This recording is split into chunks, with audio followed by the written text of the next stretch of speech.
Hey guys, welcome to another video vlog. I hope you enjoyed the part 1, part 2, part 3 story of the lights that we vlog and testing. It was really fun and enjoyed the learnings and everything. So thanks for that. This video is a recap. Do check on the part 1, part 2, part 3 story. It was really fun, detailed, very informative, nakakatulong yung mga information. Pati ako natuto din ano yung dapat sa lights. Do check on the description box for detail. Mga areas saan mo mahahanap ang mga items na ito. So thank you so much for watching this video and also mga ibang episodes natin in this vlog. Thank you so much for watching and then let's go! For our recap, here is Sir Jerry and nag-inquire ako sa mga lights, yan po.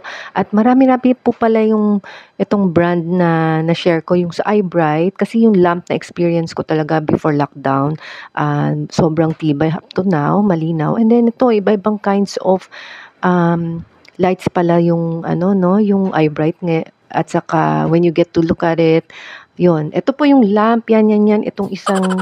Itong black, yan yung ginamit kong lamp na na-share ko sa part 1 vlog of the story of the lights.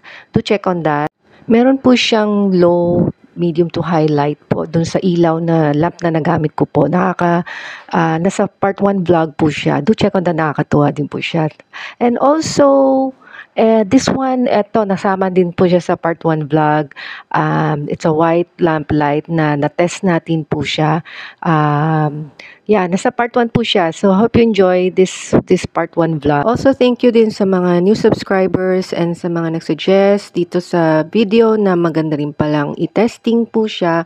Thank you so much for suggesting that. And para sa mga naghahanap at sa mga consumer as well, sana nakatulong din po itong video as well too. Give a thumbs up, like, and share. We have many vlogs here as well.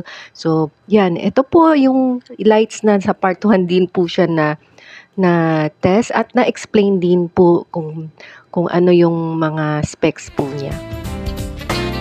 Also, this one is yung the lamp floor stand po siya na try kong habang nagbo-vlog.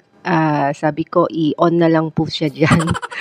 And then, magbo-vlog kami and see. Actually, meron lights pa rin yung mga iba surroundings. Pero nakatulong din po siya as well. Okay, so far, ito yung while we were shooting. And you can see na maganda yung ilaw din yung lamp lights niya dito. Lalo liwanag. Like and subscribe! And this one po ay nasa ating part 2 vlog. And also shout out sa mga staff na nag-help and then na-explain very well. Kita nyo po sa Robinson's Ermita po. And then meron din pong ibang details saan po sila makikita sa description box below po. And this one also nasa part 3 natin sa vlog. Do check on that. Meron tayong mga skits going on. Ito ay para sa mga emergency lights. Yan. Do check on that as well. So, ito na po. If you enjoyed this video, sana may natutunan po kayo dito at nakatulong, and give a thumbs up, like, and share. Thank you so much for watching. I hope you enjoyed this video. God bless and keep safe. Till next vlog. Bye for now. Bye-bye.